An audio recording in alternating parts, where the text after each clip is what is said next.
My dear students, today we are going to discuss the last topic of your chapter, nervous system.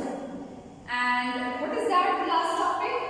That is reflex action and reflex arc. Okay, so let us start with reflex action.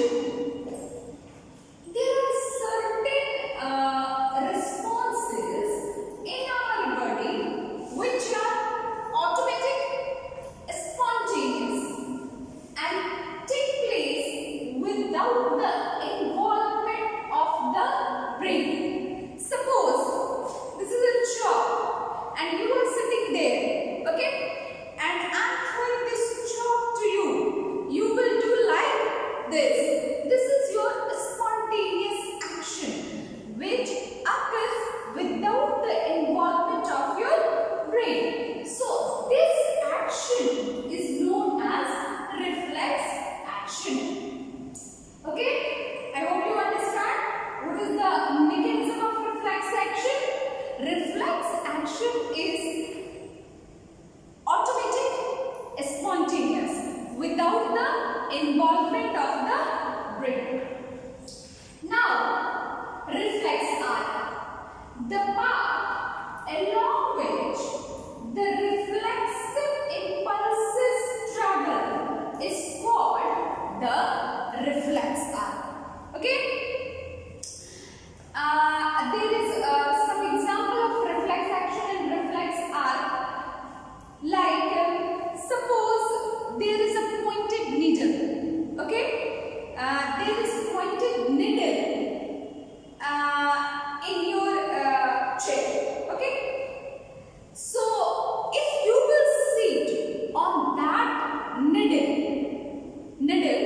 you will just stand. Okay? So, these actions are completely reflex action. Okay? Some other examples. The skin in the receptor and it receives the stimulus, that is pain. Okay? And the impulses then travels through a sensory neuron to the spinal cord. And in the spinal cord, the impulses transferred through an association neuron to the motor neuron and finally to the muscles, and you will stand up. Okay. Now, there are two types of reflex action. What is that? That is simple reflex and conditioned reflex. There are two types of reflex action. What is simple reflex action and conditioned reflex action? Okay. So, first one is simple reflex action. Simple reflex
nervous system.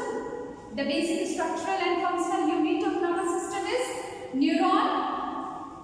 Okay, so this is all about the nervous system, and in next class I will discuss with you about next chapter. So thank you my students.